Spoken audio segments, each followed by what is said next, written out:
दोस्तों, अगर आप और अच्छी नींद चाहते हैं तो हमारी प्यारी सी ऐप नींद को इंस्टॉल करें। इस ऐप पर आपको एक्सक्लूसिव स्लीप स्टोरीज़ मिलेंगी और आप बिना यूट्यूब प्रीमियम के भी इन स्टोरीज़ को बैकग्राउंड में सुन सकेंगे। इंस्टॉल करने के लिए आप हमारी वेबसाइट neend.app पर ज़रूर आइए और अच्छी कहानियाँ, स्लीप म्यूज़िक, कुछ टिप्स सुनने के लिए इस चैनल को सब्सक्राइब कीजिए। नमस्कार, मैं हूं लोकेश। आज सुनिए मुंशी प्रेमचंद की लिखी कहानी बड़े भाई साहब। मुंशी प्रेमचंद की कहानियां जिंदगी से जुड़ी हुई हैं। उनकी कहानियां न सिर्फ मजेदार होती हैं, बल्कि उनमें एक पॉजिटिव थॉट भी होता है। बड़े भाई साहब उनकी एक ऐसी ही कहानी है। यह कहानी दो भाइयों की है। छोटे भाई को पढ़ाई के साथ साथ खेलकूद और पतंग उड़ाने में भी रुचि है, और बड़े भाई सिर्फ और सिर्फ पढ़ने में लगे रहते हैं। उनका सारा वक्त बस पढ़ाई में ही गुजरता है। वो छोटे भाई को इसी तरह से बनने को कहते हैं। फिर क्या होता है इस कहानी में, यह हम आपको आगे बताएंगे। लेकिन पहले आप अपने आसपास की सारी लाइट्स ऑफ करके आराम से लेट जाएं। अपनी आंखें धीरे से बंद कर लीजिए। अब थोड़ा सा अपने शरीर को आराम दीजिए। थोड़ा और आराम। अपने शरीर को बिल्कुल ढीला छोड़ दीजिए। कोई टेंशन नहीं, कोई तनाव नहीं। अपने दिमाग में चल रहे सभी विचारों को, चिंताओं को त्याग दें। एक शांति सी महसूस करें। सब नेगेटिव पॉजिटिव विचारों को धीरे धीरे निकाल दें। हाथों को सीधा करके अपनी कमर के साइड में रख लीजिए। अपनी सांस पर ध्यान लगाएं। मन शांत, एकदम शांत होता जा रहा है। आप बहुत अच्छा महसूस कर रहे हैं। खुद को काफी हल्का फील कर रहे हैं। सब तरफ शांति ही शांति है, सुकून है, खामोशी है। मेरे भाई साहब मुझसे 5 साल बड़े थे, लेकिन 3 दर्जे आगे। उन्होंने भी इसी उम्र में पढ़ना शुरू किया था जब मैंने शुरू किया। लेकिन तालीम जैसे महत्व के मामले में वो जल्दबाजी से काम लेना पसंद नहीं करते थे। इस भवन की बुनियाद खूब मजबूत डालना चाहते थे, जिस पर आलीशान महल बन सके। 1 साल का काम 2 साल में करते थे, कभी कभी 3 साल भी लग जाते थे। बुनियाद ही पुख्ता ना हो तो मकान कैसे पायदार बने। मैं छोटा था, वो बड़े थे। मेरी उम्र 9 साल की, वो 14 साल की थी। उन्हें मेरी तंबी और निगरानी का पूरा जन्मसिद्ध अधिकार था, और मेरी शालीनता इसी में थी कि उनके हुक्म को कानून समझूं। वो स्वभाव से बड़े अध्ययनशील थे, हर दम किताब खोले बैठे रहते, और शायद दिमाग को आराम देने के लिए कभी कॉपी पर, कभी किताब के हाशियों पर चिड़ियों, कुत्तों, बिल्लियों की तस्वीरें बनाया करते थे। कभी कभी एक ही नाम या शब्द या वाक्य 10-20 बार लिख डालते। कभी एक शेर को बार बार सुंदर अक्षर से नकल करते। कभी ऐसी शब्द रचना करते जिनमें न कोई अर्थ होता, न कोई सामंजस्य। मसलन एक बार उनकी कॉपी पर मैंने ये इबारत देखी, स्पेशल अमीना। भाइयों भाइयों, दरअसल भाई भाई, राधेश्याम, श्रीयुत राधेश्याम। 1 घंटे तक। इसके बाद एक आदमी का चेहरा बना हुआ था। मैंने चेष्टा की कि इस पहेली का कोई अर्थ निकालूं, लेकिन असफल रहा और उनसे पूछने का साहस न हुआ।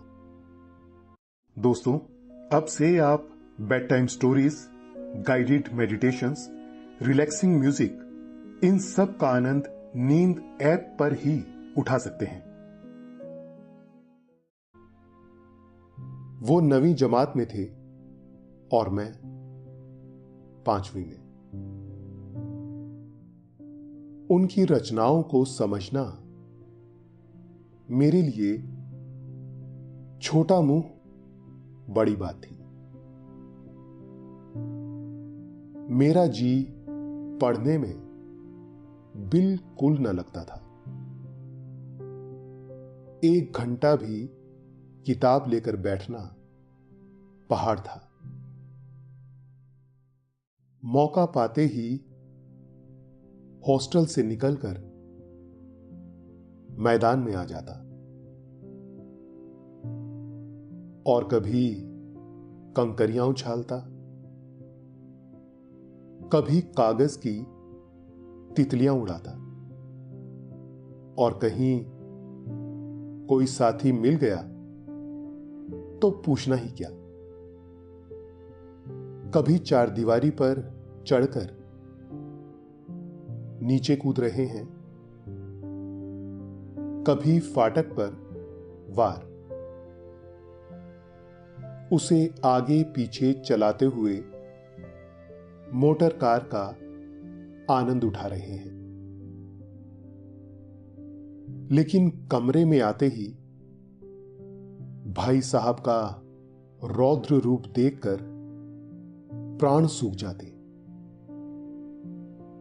उनका पहला सवाल होता, कहां थे? हमेशा यही सवाल इसी ध्वनि में पूछा जाता था और इसका जवाब मेरे पास केवल मौन था। न जाने मुंह से यह बात क्यों न निकलती कि जरा बाहर खेल रहा था। मेरा मौन कह देता था कि मुझे अपना अपराध स्वीकार है। और भाई साहब के लिए इसके सिवा और कोई इलाज न था कि रोष से मिले हुए शब्दों में मेरा सत्कार करें। इस तरह अंग्रेजी पढ़ोगे तो जिंदगी भर पढ़ते रहोगे और एक हर्फ ना आएगा। अंग्रेजी पढ़ना कोई हंसी खेल नहीं है कि जो चाहे पढ़ ले।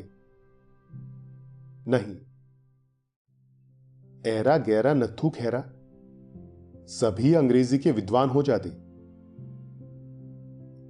यहां रात दिन आंखें फोड़नी पड़ती हैं और खून जलाना पड़ता है, तब कहीं यह विधा आती है। और आती क्या है? हां, कहने को आ जाती है। बड़े बड़े विद्वान भी शुद्ध अंग्रेजी नहीं लिख सकते, बोलना तो दूर रहा। और मैं कहता हूं, तुम कितने घोंगा हो कि मुझे देखकर भी सबक नहीं लेते। मैं कितनी मेहनत करता हूं, तुम अपनी आंखों से देखते हो। अगर नहीं देखते तो यह तुम्हारी आंखों का कसूर है, तुम्हारी बुद्धि का कसूर है। इतने मेले तमाशे होते हैं, मुझे तुमने कभी देखने जाते देखा है? रोज ही क्रिकेट और हॉकी मैच होते हैं, मैं पास नहीं भटकता, हमेशा पढ़ता रहा हूं। उस पर भी एक एक दर्जे में 2-2, 3-3 साल पढ़ा रहता हूं। फिर तुम कैसे आशा करते हो कि तुम यूं खेल कूद में वक्त गंवाकर पास हो जाओगे? मुझे तो 2 ही 3 साल लगते हैं, तुम उम्र भर इसी दर्जे में पड़े सड़ते रहोगे। अगर तुम्हें इस तरह उम्र गंवानी है तो बेहतर है घर चले जाओ और मजे से गुल्ली डंडा खेलो। दादा की गाढ़ी कमाई के रुपए क्यों बर्बाद करते हो? मैं ये लताड़ सुनकर आंसू बहाने लगता। जवाब ही क्या था? अपराध तो मैंने किया, लताड़ कौन सही? भाई साहब उपदेश की कला में निपुण थे। ऐसी ऐसी लगती बातें कहते, ऐसे ऐसे सूखती बाण चलाते कि मेरे जिगर के टुकड़े टुकड़े हो जाते और हिम्मत छूट जाती। इस तरह जान तोड़कर मेहनत करने की शक्ति मैं अपने में ना पाता था और उस निराशा में जरा देर के लिए मैं सोचने लगता, क्यों ना घर चला जाऊं। जो काम मेरे बूते के बाहर है उसमें हाथ डालकर क्यों अपनी जिंदगी खराब करूं। मुझे अपना मूर्ख रहना मंजूर था, लेकिन उतनी मेहनत से मुझे तो चक्कर आ जाता था। लेकिन घंटे 2 घंटे बाद निराशा के बादल फट जाते और मैं इरादा करता कि आगे से खूब जी लगाकर पढ़ूंगा। चटपट एक टाइम टेबल बना डालता, बिना पहले से नक्शा बनाए, बिना कोई स्कीम तैयार किए। काम कैसे शुरू करूं? टाइम टेबल में खेल कूद की मत बिल्कुल उड़ जाती। प्रातःकाल उठना, 6 बजे मुंह हाथ धो नाश्ता कर पढ़ने बैठ जाना, 6 से 8 तक अंग्रेजी, 8 से 9 तक हिसाब, 9 से 9:30 तक इतिहास, फिर भोजन और स्कूल। 3:30 बजे स्कूल से वापस होकर आधा घंटा आराम, 4 से 5 तक भूगोल, 5 से 6 तक ग्रामर, आधा घंटा हॉस्टल के सामने टहलना, 6:30 से 7 तक अंग्रेजी कॉम्पोजिशन, फिर भोजन करके 8 से 9 बजे तक अनुवाद, 9 से 10 तक हिंदी, 10 से 11 तक विविध विषय, फिर विश्राम। मगर टाइम टेबल बना लेना एक बात है, उस पर अमल करना दूसरी बात। पहले ही दिन से उसकी अवहेलना शुरू हो जाती। मैदान की वो सुखद हरियाली, हवा के वो हल्के हल्के झोंके, फुटबॉल की उछल कूद, कबड्डी के वो दांव घात, वॉलीबॉल की वो तेजी और फुर्ती मुझे अज्ञात और अनिवार्य रूप से खींच ले जाती। और वहां जाते ही मैं सब कुछ भूल जाता। वो जानलेवा टाइम टेबल, वो आंख फोड़ पुस्तकें किसी की याद न रहती। और फिर भाई साहब को नसीहत और फजीहत का अवसर मिल जाता। मैं उनके साए से भागता, उनकी आंखों से दूर रहने की चेष्टा करता। कमरे में इस तरह दबे पांव आता कि उन्हें खबर न हो।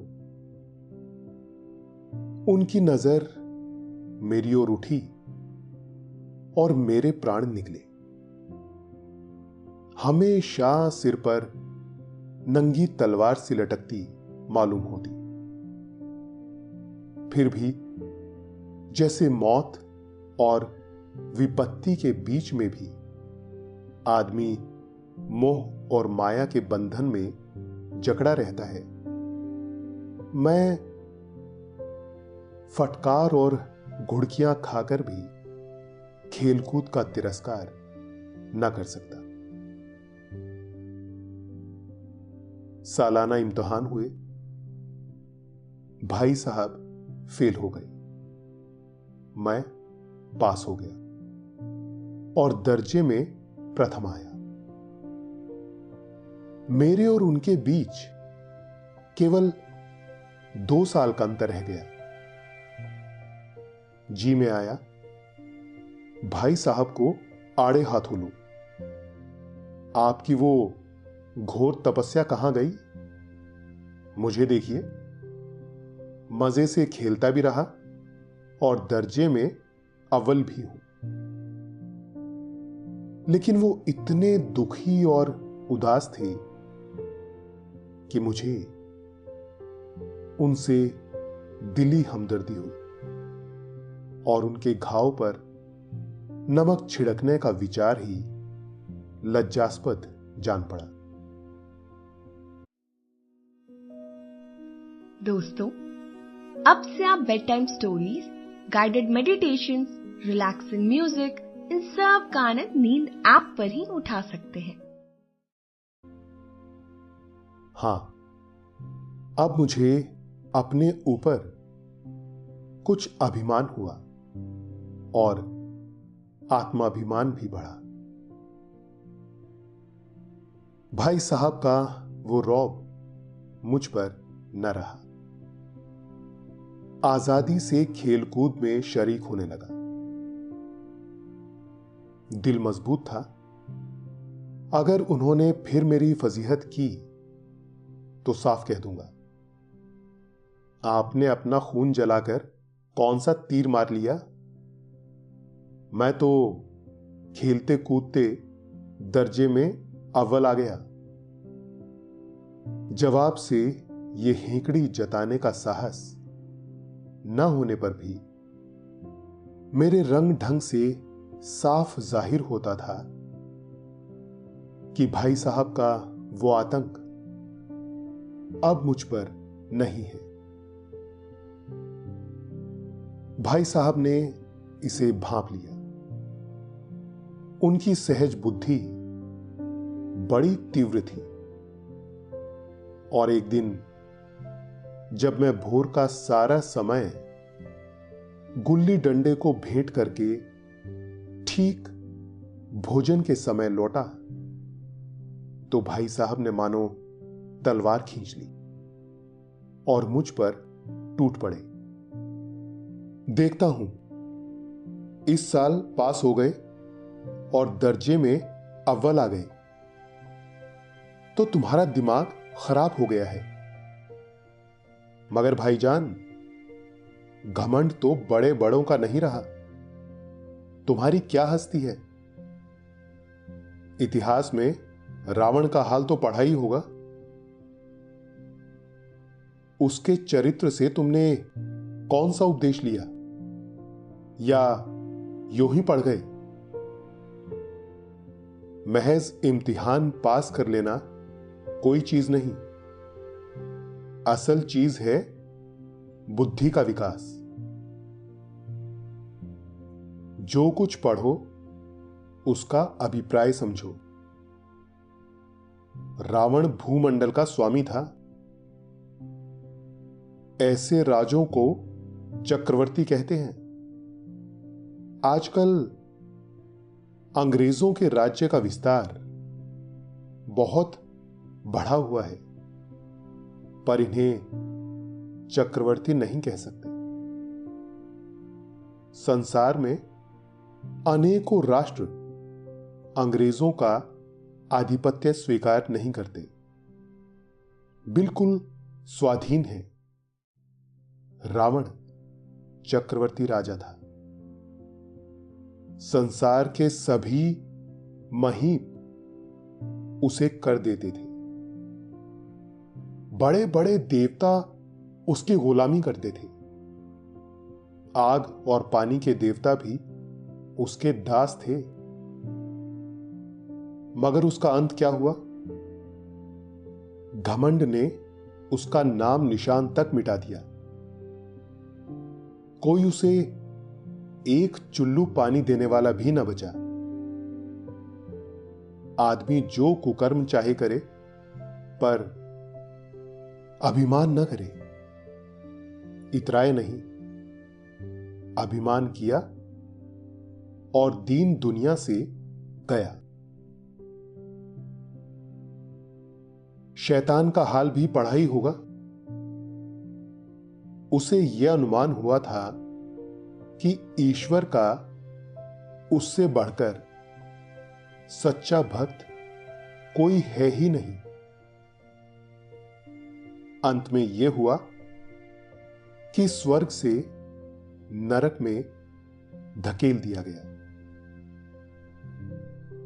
शाहेरुम ने भी एक बार अहंकार किया था, भीख मांग मांग कर मर गया। तुमने तो अभी केवल एक दर्जा पास किया है और अभी से तुम्हारा सिर फिर गया, तब तो तुम आगे बढ़ चुके। यह समझ लो कि तुम अपनी मेहनत से नहीं पास हुए। अंधे के हाथ बटेर लग गई, मगर बटेर केवल एक बार हाथ लग सकती है, बार बार नहीं।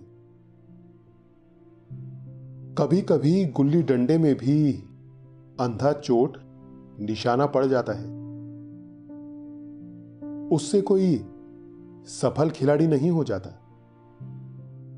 सफल खिलाड़ी वो है जिसका कोई निशाना खाली न जाए। मेरे फेल होने पर ना जाओ। मेरे दर्जे में आओगे तो दांतों पसीना आएगा। जब अलजेब्रा और ज्योमेट्री के लोहे के चने चबाने पड़ेंगे और इंग्लिस्तान का इतिहास पढ़ना पड़ेगा। बादशाहों के नाम याद रखना आसान नहीं है। 8 हेनरी ही गुजरे हैं। कौन सा कांड किस हेनरी के समय हुआ, क्या ये याद कर लेना आसान समझते हो? हेनरी 7वें की जगह हेनरी 8वां लिखा और सब नंबर गायब। सफा चट। सिफर भी ना मिलेगा। सिफर भी हो किस ख्याल में? दर्जनों तो जेम्स हुए हैं, दर्जनों विलियम, कोड़ियों चार्ल्स। दिमाग चक्कर खाने लगता है, आंधी रोग हो जाता है। इन अभागों को नाम भी न जुड़ते थे। एक ही नाम के पीछे दोयम, तेयम, चहारम, पंचम लगाते चले गए। मुझसे पूछते तो 10 लाख नाम बता देता, और ज्योमेट्री तो बस खुदा की पनाह। अ ब ज की जगह अ ज ब लिख दिया और सारे नंबर कट गए। कोई इन निर्दयी मुमतहीनों से नहीं पूछता कि आखिर अ ब ज और अ ज ब में क्या फर्क है, और व्यर्थ की बात के लिए क्यों छात्रों का खून करते हो? दाल भात रोटी खाई या भात दाल रोटी खाई, इसमें क्या रखा है? मगर इन परीक्षकों को क्या परवाह। वो तो वही देखते हैं जो पुस्तक में लिखा है। चाहते हैं कि लड़के अक्षर अक्षर रट डालें, और इसी रटंत का नाम शिक्षा रख छोड़ा है। और आखिर इन बेसिर पैर की बातों के पढ़ने से क्या फायदा? स्कूल का समय निकट था। नहीं, ईश्वर जाने ये उपदेश माला कब समाप्त होती। भोजन आज मुझे निस्वाद सा लग रहा था। जब पास होने पर यह तिरस्कार हो रहा है तो फेल हो जाने पर तो शायद प्राण ही ले लिए जाए। भाई साहब ने अपने दर्जे की पढ़ाई का जो भयंकर चित्र खींचा था उसने मुझे भयभीत कर दिया। कैसे स्कूल छोड़कर घर नहीं भागा, यही ताज्जुब है। लेकिन इतने तिरस्कार पर भी पुस्तकों में मेरी अरुचि ज्यों की त्यों बनी रही। खेल कूद का कोई अवसर हाथ से न जाने देता। पढ़ता भी था मगर बहुत कम, बस इतना कि रोज का टास्क पूरा हो जाए और दर्जे में जलील न होना पड़े। अपने ऊपर जो विश्वास पैदा हुआ था वो फिर लुप्त हो गया और फिर चोरों का सा जीवन कटने लगा। फिर सालाना इम्तिहान हुए और कुछ ऐसा संयोग हुआ कि मैं इस बार भी पास हुआ और भाई साहब फिर फेल हो गए। मैंने बहुत मेहनत न की पर न जाने कैसे दर्जे में अव्वल आ गया। मुझे खुद अचरज हुआ। भाई साहब ने प्राणांतक परिश्रम किया था। कोर्स का एक एक शब्द चाट गए थे। 10 बजे रात तक इधर, 4 बजे भोर से उधर, 6 से 9:30 तक स्कूल जाने के पहले। मुद्रा कांतिहीन हो गई थी मगर बेचारे फेल हो गए। मुझे उन पर दया आती थी। नतीजा सुनाया गया तो वो रो पड़े और मैं भी रोने लगा। अपने पास होने वाली खुशी आधी हो गई। मैं भी फेल हो गया होता तो भाई साहब को इतना दुख ना होता। लेकिन विधि की बात कौन टाले। मेरे और भाई साहब के बीच में अब केवल एक दर्जे का अंतर और रह गया। मेरे मन में एक कुटिल भावना उदय हुई कि कहीं भाई साहब 1 साल और फेल हो जाएं तो मैं उनके बराबर हो जाऊं। फिर वो किस आधार पर मेरी फजीहत कर सकेंगे। लेकिन मैंने इस कमीने विचार को दिल से बलपूर्वक निकाल डाला। आखिर वो मुझे मेरे हित के विचार से ही तो डांटते हैं। मुझे उस वक्त अप्रिय लगता है अवश्य, मगर यह शायद उनके उपदेशों का ही असर हो कि मैं दनादन पास होता जाता हूं और इतने अच्छे नंबरों से। अब की बार भाई साहब कुछ नर्म पड़ गए थे। कई बार मुझे डांटने का अवसर पाकर भी उन्होंने धीरज से काम लिया। शायद अब वो खुद समझने लगे थे कि मुझे डांटने का अधिकार उन्हें नहीं रहा, या रहा तो बहुत कम। मेरी स्वच्छंदता भी बढ़ी। मैं उनकी सहिष्णुता का अनुचित लाभ उठाने लगा। मुझे कुछ ऐसी धारणा हुई कि मैं तो पास हो ही जाऊंगा, पढ़ूं या ना पढ़ूं। मेरी तकदीर बलवान है, इसलिए भाई साहब के डर से जो थोड़ा बहुत पढ़ लिया करता था वो भी बंद हुआ। मुझे कनकोए उड़ाने का नया शौक पैदा हो गया था और अब सारा समय पतंगबाजी की ही भेंट होता था। फिर भी मैं भाई साहब का अदब करता था और उनकी नजर बचाकर कनकोई उड़ाता था। मांझा देना, कन्ने बांधना, पतंग टूर्नामेंट की तैयारियां आदि समस्याएं अब गुप्त रूप से हल की जाती थी।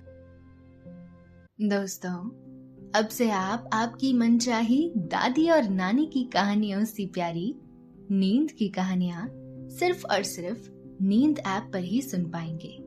तो इसी तरह हमारे साथ कहानियों के जरिए जुड़े रहने के लिए आपकी अपनी नींद ऐप इंस्टॉल करें।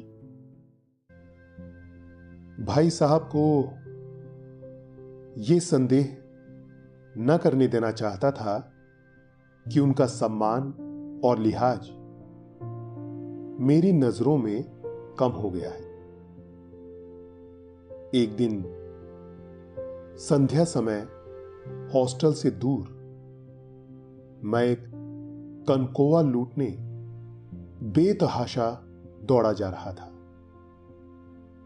आंखें आसमान की ओर थीं और मन उस आकाशगामी पथिक की ओर जो मंद गति से झूमता पतन की ओर चला जा रहा था। मानो कोई आत्मा स्वर्ग से निकलकर विरक्त मन से नए संस्कार ग्रहण करने जा रही हो। बालकों की एक पूरी सेना लग्गे और झड़दार बांस लिए उनका स्वागत करने को दौड़ी आ रही थी। किसी को अपने आगे पीछे की खबर न थी। सभी मानो उस पतंग के साथ ही आकाश में उड़ रहे थे, जहां सब कुछ समतल है। न मोटर कारें हैं, न ट्रॉम, न गाड़ियां। सहसा भाई साहब से मेरी मुठभेड़ हो गई, जो शायद बाजार से लौट रहे थे। उन्होंने वहीं मेरा हाथ पकड़ लिया और उग्र भाव से बोले, इन बाजारी लौंडों के साथ धेले के कनकोई के लिए दौड़ते तुम्हें शर्म नहीं आती? तुम्हें इसका भी कुछ लिहाज नहीं कि अब नीची जमात में नहीं हो, बल्कि 8वीं जमात में आ गए हो और मुझसे केवल एक दर्जा नीचे हो। आखिर आदमी को कुछ तो अपनी पोजीशन का ख्याल करना चाहिए। एक जमाना था कि लोग 8वां दर्जा पास करके नायब तहसीलदार हो जाते थे। मैं कितने ही मिडलचियों को जानता हूं जो आज अव्वल दर्जे के डेप्यूटी मजिस्ट्रेट या सुपरिटेंडेंट हैं। कितने ही 8वीं जमात वाले हमारे लीडर और समाचार पत्रों के संपादक हैं। बड़े बड़े विद्वान उनकी मातहती में काम करते हैं और तुम उसी 8वीं दर्जे में आकर बाजारी लौंडों के साथ कनकोई के लिए दौड़ रहे हो। मुझे तुम्हारी इस कम अकली पर दुख होता है। तुम ज़हीन हो, इसमें शक नहीं, लेकिन वो जहन किस काम का जो हमारे आत्मगौरव की हत्या कर डाले। तुम अपने दिल में समझते होंगे मैं भाई साहब से महज एक दर्जा नीचे हूं और अब उन्हें मुझको कुछ कहने का हक नहीं है। लेकिन यह तुम्हारी गलती है। मैं तुमसे 5 साल बड़ा हूं और चाहे आज तुम मेरी ही जमात में आ जाओ और परीक्षकों का यही हाल है, तो निसंदेह अगले साल तुम मेरे समकक्ष हो जाओगे और शायद 1 साल बाद तुम मुझसे आगे निकल जाओ, लेकिन मुझ में और जो 5 साल का अंतर है उसे तुम क्या, खुदा भी नहीं मिटा सकता। मैं तुमसे 5 साल बड़ा हूं और हमेशा रहूंगा। मुझे दुनिया का और जिंदगी का जो तजुर्बा है, तुम उसकी बराबरी नहीं कर सकते। चाहे तुम MA, DPhil और DLit ही क्यों ना हो जाओ। समझ किताबें पढ़ने से नहीं आती हैं। हमारी अम्मा ने कोई दर्जा पास नहीं किया और दादा भी शायद 5वीं जमात के आगे नहीं गए, लेकिन हम दोनों चाहे सारी दुनिया की विधा पढ़ लें, अम्मा और दादा को हमें समझाने और सुधारने का अधिकार हमेशा रहेगा। केवल इसलिए नहीं कि वे हमारे जन्मदाता हैं, बल्कि इसलिए कि उन्हें दुनिया का हमसे ज्यादा तजुर्बा है और रहेगा।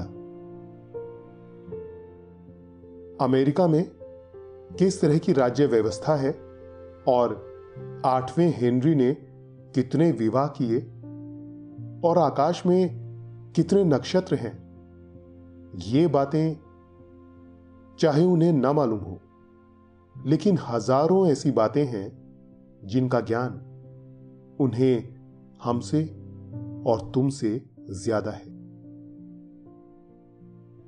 मैं उनकी इस नई युक्ति से नतमस्तक हो गया। मुझे आज सचमुच अपनी लघुता का अनुभव हुआ और भाई साहब के प्रति मेरे मन में श्रद्धा उत्पन्न हुई। मैंने सजल आंखों से कहा, हरगिज नहीं। आप जो कुछ फरमा रहे हैं वो बिल्कुल सच है और आपको कहने का अधिकार है।